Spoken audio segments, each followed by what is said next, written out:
Hi, my name is Joanna Lefontis. This is my interview presentation for ABA 609. Some biographical information on the individual that I interviewed. The person I interviewed is named Jeremy Davila. Jeremy is a 28-year-old male. He was born in Brooklyn, New York, but he was raised in Ozone Park, Queens. Jeremy comes from a very large family. Growing up, a lot of his cousins, aunts, and uncles lived in his maternal grandparents' home. Jeremy said that at the time he was growing up, there were about 16 children in the home with about 12 adults. Jeremy's parents are separated. They separated when Jeremy was a very young age. Jeremy is also the oldest of 5 children. Jeremy has a diagnosis of epilepsy. The cultural groups that Jeremy most identifies with are Puerto Rican, New Yorker, and gamer. The cultural views on the role of men and women, especially in a Puerto Rican culture, Jeremy told me is a very matriarchal culture. So, for example, Jeremy's grandmother is highly respected in the family, and she is essentially seen as the head of the family and the head of the household. The men in the family also work and support the family, and the women typically stay behind and take care of the children and the home. But Jeremy said the women are also encouraged to have a job and to support themselves. The cultural view in education, Jeremy said, is very highly sought after. Jeremy said that growing up, he was always told he was going to have a good education, go finish school, go to college, and get a good job. Although the education is very highly warranted and sought after, Jeremy said that not a lot of people in his family have a high school degree. Jeremy and about 2 of his cousins have finished high school, have a high school diploma, and have furthered their education into college and more. Jeremy said that in a Puerto Rican culture, disability is viewed in a very pitying way. For example, people feel sorry for the individual with a disability as well as the individual's family. Jeremy said that although the view on disability is very pitying, his family is very different. Jeremy grew up with a cousin that has autism spectrum disorder, and his niece, his sister's oldest daughter, was just recently diagnosed with autism as well. So, although typically disability is viewed in a very pitying fashion, in Jeremy's family, it isn't. It's more accepted because he does have a lot of family members with disabilities. Some cultural barriers Jeremy has faced is that he is a minority. He has also been called many derogatory terms, such as spick and others that I don't want to mention. And Jeremy is seen as being lazy because he is Hispanic. In order to overcome these barriers, Jeremy actually emancipated himself at 15 years old. He has been living on his own and taking care of himself ever since then. Jeremy also attended law school at Washington University, and he did this in order to prove to others that he is not lazy and he is very career driven and focused on education, but also because he wanted to help other people that come from a Hispanic or Latino cultural background and help them see what he has done and to kind of help them get out of any cultural discrimination that they might face. Jeremy has also worked multiple jobs his entire life in order to prove that he isn't lazy. Even at the moment, he's currently working 3 jobs. Jeremy is also not a slacker, and he strives for perfection in order to show off how skilled he is. Some common misconceptions that Jeremy has faced with being Puerto Rican is that he doesn't speak English and that he is illegally in this country, which is absolutely absurd because, like I said, Jeremy was born and raised in New York City, in Brooklyn, and in Ozone Park. And he said that he actually speaks more English than Spanish. Another misconception that Jeremy has faced with being a gamer is that he's lazy, and a lot of people think that he just stays home and plays video games all day. But he said that that's not actually true. He barely has time to play video games. It's just a hobby and something that he's really passionate about.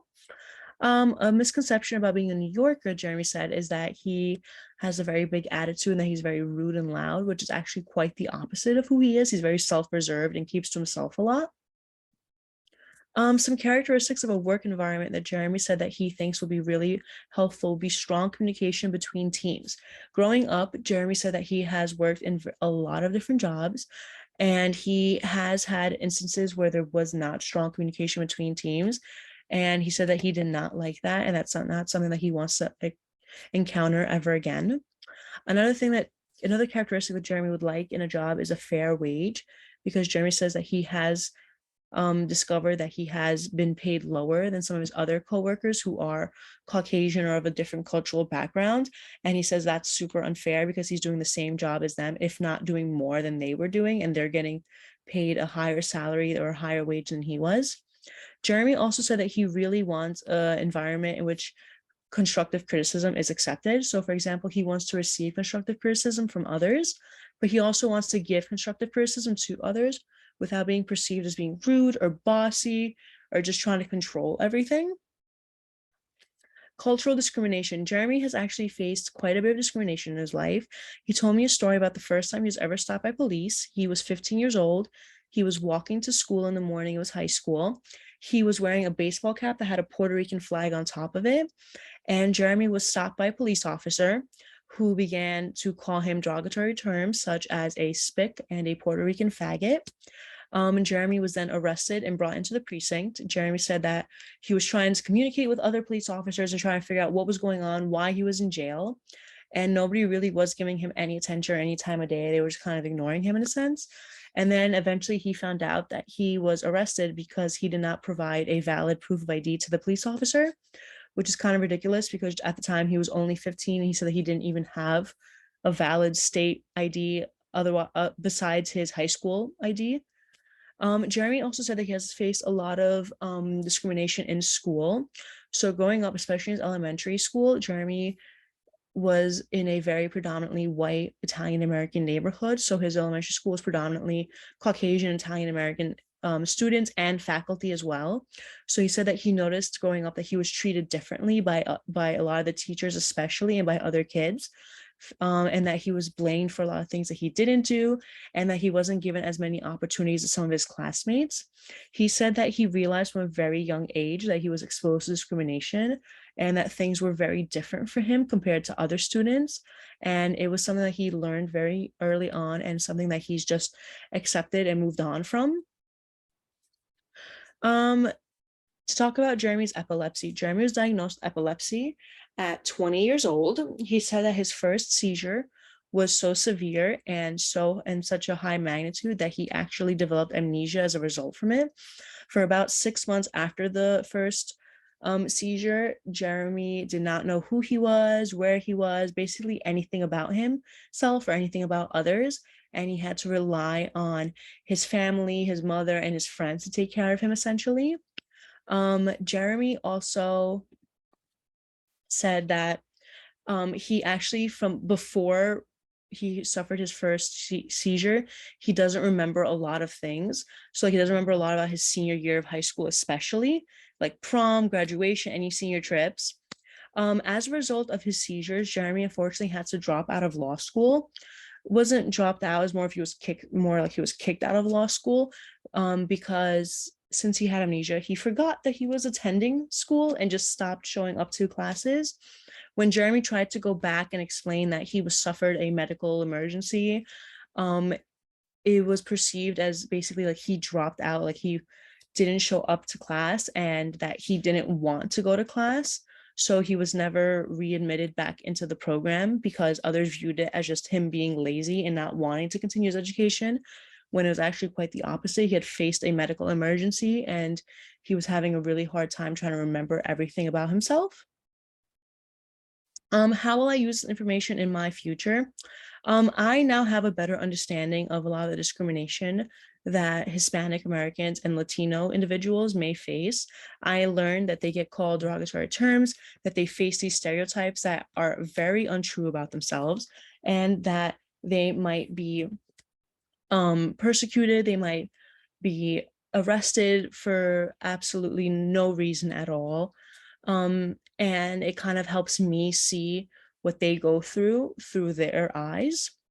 It also has helped me become more open-minded. So I now am able to see some of the discrimination that Jeremy was telling me about. So if I do see discrimination, I can be able to jump in and try and stop it.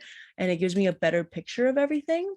And it also helps me develop empathy towards others. So for example, if I am working with a client or a family that is Latino and they are having a really hard time, if they don't speak the language, if there's a cultural barrier, I will try my very best to still provide the best services to their child and to the family and not let it affect my quality of services and who I am as an individual, because I pride myself on my quality of services.